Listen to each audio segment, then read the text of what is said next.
City cable news కి స్వాగతం. కంటి చూపు సంరక్షణ విషయంలో ప్రజలు అత్యంత అప్రమత్తంగా ఉండాలని రాష్ట్ర మంత్రి కొల్లు రవీంద్ర అన్నారు.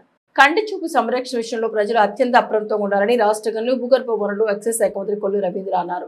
లలిత కన్వెన్షన్ లో కొల్లు ఫౌండేషన్, ఫినిక్స్ ఫౌండేషన్ ఆధ్వర్యంలో ఏర్పాటు చేసిన కంటి వైద్య శిబిరాన్ని RTC chairman Konakalla Narayanarao, Janasena incharge Bandi Ramakrishna గారితో కలిసి ప్రారంభించారు. పేదలకు ఉచితంగా వైద్యం అందించే లక్ష్యంతో ముందుకొచ్చిన శంకర ఐ హాస్పిటల్ యాజమాన్యాన్ని మంత్రి అభినందించారు. ఇప్పటికే 350కి పైగా క్యాంపులు నిర్వహించి దాదాపు 4.5 లక్షల మందికి కంటి పరీక్షలు నిర్వహించడం, గుంటూరులో ఉన్న ఆసుపత్రిలో వైద్యం చేయడం హర్షణీయం. ముఖ్యంగా క్యాట్రాక్ట్ పరీక్షలు నిర్వహించి అవసరమైన మేరకు ఉచితంగా సర్జరీలు కూడా చేయడం వారి సేవాభావానికి నిదర్శనమన్నారు.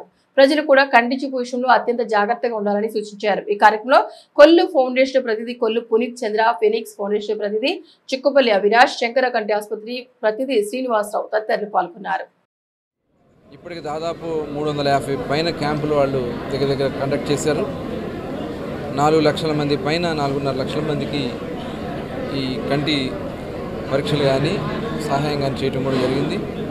ఈరోజు ఇక్కడ అన్ని రకాలైనటువంటి టెస్టులు కండక్ట్ చేసి ముఖ్యంగా క్యాట్రాక్ట్ సంబంధించినటువంటి కంటి పరీక్ష చేసి అవసరాన్ని బట్టి వాళ్ళని గుంటూరు ఏదైతే చిన్నకాకాన్లో హాస్పిటల్, పెద్దకాకాన్లో ఉన్నటువంటి హాస్పిటల్కి తీసుకెళ్ళి అక్కడ కంటి పరీక్షలను కూడా ఉచితంగా, కంటి ఆపరేషన్ కానీ ఏదైనా కానీ సర్జరీ కానీ ఏదైనా ఉన్నా కూడా ఉచితంగా చేయటం, ఆ 2 రోజులు వారికి అయ్యే ఖర్చు కూడా వాళ్ళు వేరు చేయడం కూడా జరుగుతుంది. మరి ఈరోజు ఇంత పెద్ద ఎత్తున ఈరోజు ఈ కార్యక్రమానికి అందరూ కూడా రావడం జరిగింది. కన్ను అనేది చాలా ముఖ్యమైనది. దాన్ని స్టార్టింగ్లోనే దాన్ని కరెక్ట్ చేసుకోగలిగితే, ఎందుకంటే ఇవాళ షుగర్ వల్ల కానీ వేరే వేరే కారణాల వల్ల కానీ కంటి రెటీనా మీద, ఎందుకంటే చాలా సన్న నాళాలు ఉంటాయి కాబట్టి దాని మీద ఎఫెక్ట్ పడుతూ ఉంది.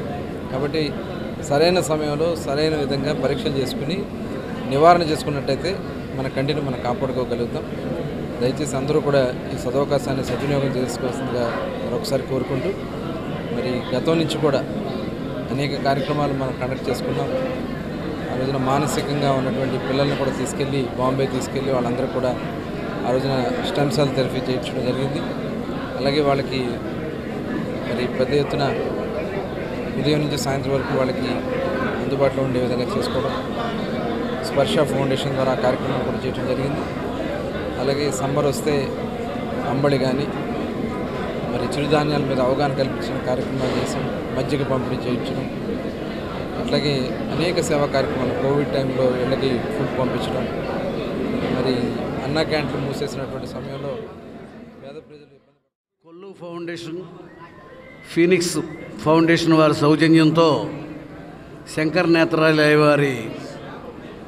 వారి యొక్క వైద్యుల సిబ్బందితో ఈ రోజున మచిలీపట్నం వచ్చి ఉచిత నేత్ర వైద్యం పరీక్షలు చేసి, అవసరం వస్తే ఆపరేషన్లు చేసి ఉచితంగా పేదవారికి ఉపయోగపడాలనే ఉద్దేశంతో ఈ కార్యక్రమం నిర్వహించినటువంటి కొల్లు ఫౌండేషన్ వారిని, అలాగే ఫినిక్స్ ఫౌండేషన్ వాళ్ళని, దీనికి సహకరిస్తున్నటువంటి శంకర్ నేత్రాలయం వారికి హృదయపూర్వకంగా నా ధన్యవాదాలు, అభినందనలు తెలియపరుస్తూ ఉన్నాను. ఈ రోజున డబ్బున్నవారు ఎక్కడైనా వైద్యం చేయించుకోగలరు. పేదవారికి ఇంత ఉచితంగా ఇంత ఉన్నతమైన వైద్యం అనేది వీళ్ళు శంకర్ నేత్రాలయంకి వెళ్ళాలంటే చాలా కష్టం. మరి వారే మీరు ఇక్కడికి వచ్చి పేదవారికి ఈ రకంగా సేవ చేస్తున్నందుకు కొల్లు ఫౌండేషన్ వారు అనేక సేవా కార్యక్రమాల్లో యువ కరటాల ద్వారా కానీ, యువతను ప్రోత్సహించడంలో కానీ, పేదవారికి వైద్య సదుపాయాలు చేయడంలో కానీ ముందుండి ఇదంతా కార్యక్రమాలు నిర్వహిస్తున్నందుకు కొల్లు ఫౌండేషన్ వారిని మరొకసారి. మచిలీపట్నంలో ఎన్నో సేవా కార్యక్రమాలు జరుగుతున్నాయి.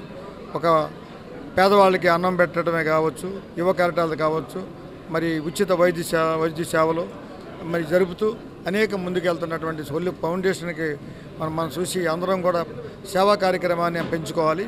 దీనికి సహకరిస్తున్నటువంటి శంకర్ కంటి ఆసుపత్రి వారు, వాళ్ళ బృందం అందరూ కూడా దీనికి సహకరిస్తున్నారు. వాళ్ళకి మరి కూటమి ప్రభుత్వం తరపున, కొల్లు ఫౌండేషన్ తరపున అందరికీ తరపున అభినందనలు చెప్తూ మాఘ పూర్ణిమ సందర్భంగా ప్రముఖ పర్యాటక పుణ్యక్షేత్రం కోడూరు మండలం హంసలదేవి భక్తజన సంద్రమైంది. మాఘ పూర్ణిమ సందర్భంగా ప్రముఖ పర్యాటక పుణ్యక్షేత్రం హంసలదేవి భక్తజన సందర్భమైంది.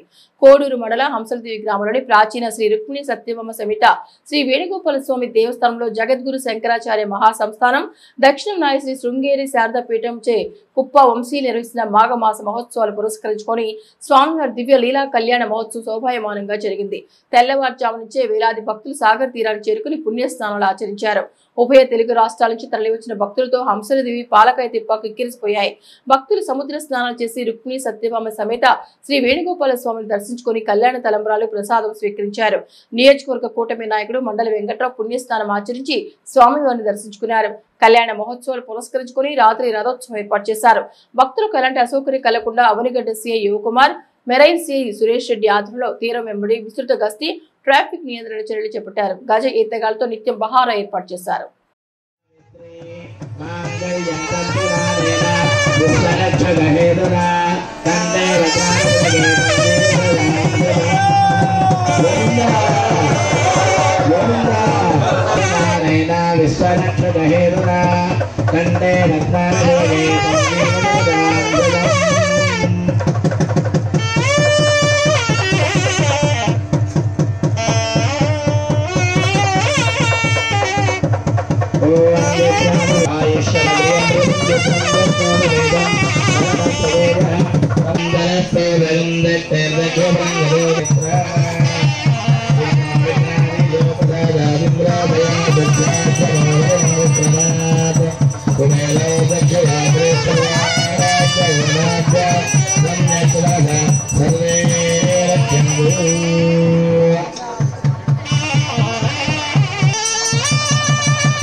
విశేషము యజ్ఞోపవీతం యొక్క విశేషము కూడా మనం తెలుసుకుందాం.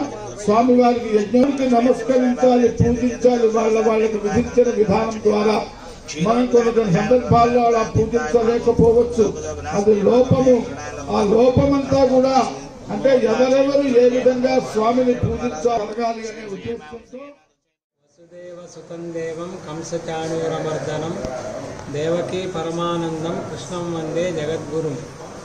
శ్రీ శ్రీ జగద్గురు శంకరాచార్య మహాసంస్థానం దక్షిణాంనాయ శ్రీ శృంగేరి శారదాపీఠం శ్రీ వేణుగోపాల స్వామి వారి దేవాలయం హంసలదేవిలో క్రోధినామ సంవత్సరం అనగా 2025వ సంవత్సరంలో మాఘమాసోత్సవాలు చాలా వైభవంగా జరుగుతున్నాయి. నిన్నటి రోజున అంకురార్పణతో ఆ కార్యక్రమాలు అంటే 10వ తేదీ ఫిబ్రవరి 10వ తేదీ అంకురార్పణతో కార్యక్రమాలు ప్రారంభమైనాయి. ఫిబ్రవరి 11వ తేదీ శ్రీవారికి చక్కగా తెప్పోత్సవం జరిగింది. సాయంత్రం 7 గంటల నుంచి 8 గంటల దాకా.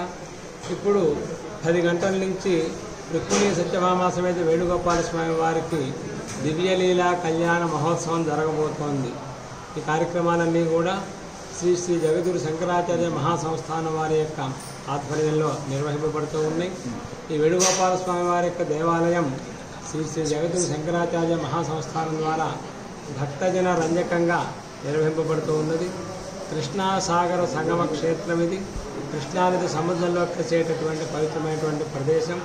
ఇక్కడ ఉన్నటువంటి వేణుగోపాల స్వామి వారికి సంతాన వేణుగోపాల స్వామి వారిగా కూడా గొప్ప ప్రసిద్ధి ఉన్నది. సంతానం లేని వాళ్ళు సంతానాన్ని కోరితే అనుగ్రహిస్తాడు. వివాహం కాని వాడు వివాహం కావాలని కోరితే అనుగ్రహిస్తాడు. ఏది కోరితే అది అనుగ్రహించేటటువంటి పరమాత్మ అయిన ప్రభుత్వాసుపత్రి సమీపంలోని శ్రీ గంగానమ్మ ఆలయంలో మాఘ పూర్ణిమ సందర్భంగా ప్రత్యేక పూజలు, అన్నదానం నిర్వహించారు. ప్రభుత్వాసుపత్రి సమీపంలోని శ్రీ గంగానమ్మ ఆలయంలో మాఘ పూర్ణిమ సందర్భంగా అమ్మవారిని ప్రత్యేకంగా అలంకరించి విశేష పూజలు చేశారు. అనంతరం నిర్వహించిన అన్నదాన కార్యక్రమంలో భక్తులు పెద్ద సంఖ్యలో పాల్గొన్నారు. ప్రతి నెల పూర్ణిమ పురస్కరించుకుని గత 4 సంవత్సరాలుగా అమ్మవారికి ప్రత్యేక పూజలు, భక్తులకు అన్నదానం జరుగుతున్నట్లు ఆలయ నిర్వాహకులు తెలిపారు. కూటమి పట్టభద్రుల ఎమ్మెల్సీ అభ్యర్థి ఆలపాటి రాజేంద్ర ప్రసాద్ గెలుపు శాసన మండలికి వన్నె తెస్తోందని రాష్ట్ర organic product certification authority chairman సేవల దేవదత్ అన్నారు. నవ్యాంధ్రను అభివృద్ధి బాటలో తీసుకెళ్తున్న కూటమి ప్రభుత్వం బలపరిచిన పట్టభద్రుల ఎమ్మెల్సీ అభ్యర్థి ఆలపాటి రాజేంద్ర ప్రసాద్ గెలిపించుకోవడం ద్వారా రాష్ట్ర పురోభివృద్ధికి సహకరించాలని మచిలీపట్నం నియోజకవర్గం పట్టభద్రుల ఎమ్మెల్సీ ఎన్నికల పరిశీలకులు AP state organic product certificate authority chairman సేవల దేవదత్ పిలుపునిచ్చారు. ఉమ్మడి కృష్ణా గుంటూరు పట్టభద్రుల ఎమ్మెల్సీ ఎన్నికల ప్రచారం ఆయన పాల్గొన్నారు. ఈ సందర్భంగా తెలుగుదేశం పార్టీ సీనియర్ నాయకుడు గోరెపాటి గోపీచంద్, పార్టీ జిల్లా ప్రచార కార్యదర్శి పివి ఫణికుమార్ 45వ డివిజన్ లోని పద్మావతి మహిళా బీఈడీ కాలేజ్, నారాయణ స్కూల్లోని పట్టభద్రులకు సంబంధించిన ఓటర్లతో సమావేశం నిర్వహించి కరపత్రాలను పంపిణీ చేశారు. ఈ సందర్భంగా వక్తలు మాట్లాడుతూ పట్టభద్రుల ఎమ్మెల్సీ ఎన్నికల ఓటు హక్కు వినియోగించుకునే ప్రతి ఒక్కరూ విజనరీ ముఖ్యమంత్రి చంద్రబాబు నాయుడు ఆలోచనకు మద్దతు పలకాలని విజ్ఞప్తి చేశారు. పట్టభద్రులు వేసే ఓటు స్వార్థపర శక్తులకు అవకాశం కల్పించేది కాకుండా భావితరాల భవిష్యత్తుకు బంగారు బాట వేసేదిగా ఉండాలని అన్నారు. ఇందులో చూసినట్టయితే పట్టభద్రుల గురించి రాష్ట్ర భవిష్యత్తు ప్రగతికి రగత చక్రాలు అంటుంది. దీన్ని మనం కోరిలేట్ చేసుకుంటే ఒక్క అవకాశం అని అధికారంలోకి వచ్చిన వైసీపీ ఎలాంటి అరాచక పరిపాలన చేసిందో మనం అందరం కూడా ప్రత్యక్షంగా అనుభవించాం, చూసాము, అనుభవించాం. దానికి అడ్డుకట్ట వేసింది ఎవరంటే మీరే, పట్టభద్రులు, ఉపాధ్యాయులు. ఆ రోజు ఎన్ని బెదిరింపులున్నా, ఎన్ని హెచ్చరికలున్నా, భయపెట్టినా దేనికి కూడా బెదరకుండా పట్టభద్రులు, ఉపాధ్యాయులందరూ కూడా బయటకు వచ్చి చిన్న చిన్న గ్రూపుల్లో మాట్లాడుకొని ఆ రోజు అన్నగారు చెప్పినట్టుగా అటు రాయలసీమలో అయితే, ఉత్తరాంధ్రలో అయితే పరిశ్రమలు లేవు, ఏమీ లేవు. ఇవాళ పోలవరం ప్రాజెక్టు పూర్తి చేయాల. మరి మనం ఎన్ని ఇబ్బందులు పడుతున్నామో చూస్తున్నాను. ఈ ఇబ్బందుల నుంచి ఇవాళ నరేంద్ర మోడీ గారి సహకారంతో చంద్రబాబు గారు ఎన్నో అడుగులు ఎదుర్కొని ఫస్ట్ తారీఖు జీతాలు కూడా ఇవ్వలేని పరిస్థితి నుంచి ఇవాళ నిన్న కూడా చంద్రబాబు గారు చెప్పారు, 1వ తారీఖు వచ్చేసరికి జీతాలు ఇవ్వాలి, యువతకు ఉద్యోగ ఉపాధి అవకాశాలు కల్పించాలి. అలాగే టీచర్స్కి కానీ, ప్రైవేట్ స్కూల్స్లో ఉన్న టీచర్స్కి కానీ ఏమన్నా సరే వాళ్ళ సౌకర్యాలు కానీ ఏమన్నా మెరుగుపరచడానికి మరి లోకేష్ గారు కూడా విద్యాశాఖ మంత్రిగా మరి ఎంతో కృషి చేస్తున్నారు. నారా లోకేష్ గారు మీ అందరికీ, మనందరికీ కూడా మంచి జరిగి మన రాష్ట్ర ప్రభుత్వం బాగుంది. సరిపెట్టుకోవాల్సిన దుర్భర పరిస్థితి ఈ రోజు రాష్ట్ర ప్రజలకు జరిగింది. అట్లా నిరుద్యోగం పెరిగిపోయింది. దానికి విరుద్ధంగా కూటమి ప్రభుత్వం మొన్న 6,50,000 కోట్ల పెట్టుబడికి ఎంఓయూలు కుదుర్చుకుని అనేక పరిశ్రమలని రాష్ట్రానికి ఆహ్వానించి దేనికోసం ఈ నిరుద్యోగ యువత అందరికీ కూడా ఉపాధి అవకాశాలు కలగజేయాలి, నా రాష్ట్రంలో ప్రజలు సస్యశ్యామలంగా ఉండాలి, ప్రతి చదువుకున్న వాడికి ఉద్యోగం వచ్చి తీరాలి అని మేనిఫెస్టోలో 20 లక్షల ఉద్యోగాలు 5 సంవత్సరాల కాలంలో ఇచ్చే లాగున మేనిఫెస్టోలో పెట్టినటువంటి శ్రీ సత్యసాయిబాబా 100వ జన్మదినోత్సవ సందర్భంగా శ్రీ సత్యసాయి అఖండ జ్యోతి కార్యక్రమాన్ని బేతవోలు ప్రణవాశ్రమ పీఠాధిపతి సైర్యానంద భారతి స్వామీజీ ప్రారంభించారు. శ్రీ సత్యసాయిబాబా 100వ జన్మదినోత్సవ వేడుకలో భాగంగా 100 రోజుల శ్రీ సత్యసాయి అఖండ జ్యోతి కార్యక్రమాన్ని అఖండ జ్యోతి ప్రజ్వలతో బేతవోలు ప్రణవాశ్రమ పీఠాధిపతి సైర్యానంద భారతి స్వామీజీ ప్రారంభించారు. తొలుత పాతూరి జ్ఞానేశ్వర శర్మ, అనుమకొండ వెంకటేశ్వర దంపతులు, అద్దెపల్లి మనోహర్ దంపతులచే విఘ్నేశ్వర పూజ, స్వామివారి దివ్యపాదుకులకు అభిషేక కార్యక్రమం నిర్వహించారు. వై సాయిబాబు మనిషి బృందంచే నామ సంకీర్తన నిర్వహించారు. అనంతరం మల్లంపల్లి శ్రీనివాసరావుచే 100 చెట్టు నాటే కార్యక్రమాన్ని ప్రారంభించారు. అనంతరం నిరుపేదలైన 25 కుటుంబాల వారికి నిత్యావసర సరుకులు, శ్రీ సత్యసాయి అమృత కలశములను పంపిణీ చేశారు. ఈ కార్యక్రమంలో వి లక్ష్మీ ప్రసూన, పోతకోచి ఆంజనేయ కుమార్, కాళికదేవి కూరాళ్ల అనిల్, కొట్టే నాగమణి, విద్యా విభాగ సమన్వయకర్త పి వరప్రసాద్, దానసూరి చంద్రరావు, ఎంబి రామూర్తితో పాటు భక్తులు పెద్ద సంఖ్యలో పాల్గొన్నారు. అనంతరం నారాయణ సేవ అన్నదాన కార్యక్రమం నిర్వహించారు.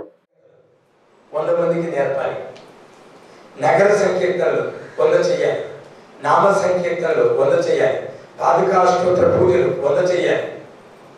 అంటే ఈ సంవత్సరం అంతా కూడా 100 100 100. నిన్న స్వామీజీ వారిని ఇన్వైట్ చేయడానికని నేను అనుకున్న వెంకటేశ్వరరావు గారు పెడితే వీరు 100 వేశారు. 100 కాదది 100 అన్నారు. ఖచ్చితంగా 100 అంటే సంపూర్ణమైన, అంటే ఈ యొక్క 100 అనేటటువంటి కార్యక్రమంతో మనందరం కూడా పరిపూర్ణమైనటువంటి స్వామి యొక్క అనుగ్రహానికి పాత్రలు కావాలి. మనకున్నటువంటి కష్టాలు, బాధలు, దుఃఖాలు, రోగాలు, సమస్యలు ఏవైతే ఉన్నాయో అవన్నీ కూడా ఈ సంవత్సరం పటాపంచలైపోవాలి. స్వామి యొక్క పరిపూర్ణమైన అనుగ్రహాన్ని పొందాలి, అందరం ఆరోగ్యంగా ఉండాలి, ఆనందంగా సంస్థ చేసే కార్యక్రమంలో పాల్గొనాలి అనేటటువంటి తలంపుతో ప్రతిదీ కూడా 100 100తో మనం స్టార్ట్ చేశాం. ఈరోజు పూజ్య శ్రీ స్థైర్యానంద సరస్వతి స్వామి వారు జ్యోతి ప్రజ్వలనం చేసినటువంటి ఈ జ్యోతి 100 రోజులు 100 గృహాలకు వెళ్తుందన్నమాట. ఒక గురువారం పండగ మాత్రం మందిరంలో ఉంటుంది. దీని ద్వారా మనం 100 నగర సంకీర్తనలు, 100 నామ సంకీర్తనలు, 100 పాదుకా పూజలు నిర్వహించడమే కాకుండా యాంకర్ 6 జల క్రీడలో గాయత్రి ఒలింపిక్స్ కు భారతదేశం తరఫున ప్రాతినిధ్యం వహించి పథకం సాధించడమే ధ్యేయంగా ప్రోత్సాహం అందిస్తామని అవనిగడ్డ ఎమ్మెల్యే మండలి బుద్ధప్రసాద్ అన్నారు. జల క్రీడలో గాయత్రి ఒలింపిక్స్ కు భారతదేశం తరఫున ప్రాతినిధ్యం వహించి పథకం సాధించడమే ధ్యేయంగా ప్రోత్సాహం అందిస్తామని అవనిగడ్డ ఎమ్మెల్యే మండలి బుద్ధప్రసాద్ అన్నారు. నాగాయలంకలో కృష్ణానది ఒడ్డున water sports academy food court ప్రాంగణంలో గ్రామ అభివృద్ధి కమిటీ ఆధ్వర్యంలో జల క్రీడల జాతీయ స్థాయి స్వర్ణ పథక విజేత నాగిడి గాయత్రికి పౌర సన్మానం ఘనంగా జరిగింది. ముఖ్య అతిథిగా వచ్చేసిన ఎమ్మెల్యే బుద్ధప్రసాద్ మాట్లాడుతూ జాతీయ స్థాయిలో స్వర్ణ పథకం సాధించిన గాయత్రి తెలుగు జాతికే కాకుండా దేశానికి కీర్తి కిరీటంలా నిలిచిందన్నారు. ఇంతటి గొప్ప ప్రతిభ ఉన్న గాయత్రిని సీఎం చంద్రబాబు గుర్తించి ట్విట్టర్ ద్వారా అభినందనలు తెలిపారని, త్వరలో ఆహ్వానించి ప్రోత్సాహం అందిస్తారని తెలిపారు. ఈ సందర్భంగా జాతీయ స్థాయి స్వర్ణ పథక విజేత నాగిడి గాయత్రికి, జాతీయ స్థాయి కాంస్య పథక విజేత నాగిడి రాజేష్ లను, జాతీయ స్థాయి గుర్తింపు పొందిన దివ్యసీమ కవి జి సూర్యనారాయణను ఎమ్మెల్యే మండలి బుద్ధప్రసాద్, గ్రామ అభ్యుదయ కమిటీ పెద్దలు ఘనంగా సన్మానించారు. ఈ కార్యక్రమంలో తెలుగుదేశం పార్టీ మండల అధ్యక్షుడు నాగాయలంక వెండు లక్ష్మణరావు తనంత సహాయంగా 10,000 రూపాయలు గాయత్రికి అందజేశారు. ఈ కార్యక్రమంలో ఏఎంసీ చైర్మన్ మండవ బాలవర్దిరావు, తెలుగు మహిళా జిల్లా అధ్యక్షురాలు తలసిర సరళలత, వర్రె రాంబాబు, సర్పంచ్ కైతేపల్లి అంకాలు, లక్కనం నాగాంజనేయులు, నాగిడి దాదారావు, తలసిర లీలా మనోహర్, తలసిర రఘుశేఖర్, జనసేన నాయకులు బోనం పాపారావు తదితరులు పాల్గొన్నారు. సిటీ కేబుల్ న్యూస్ సమాప్తం.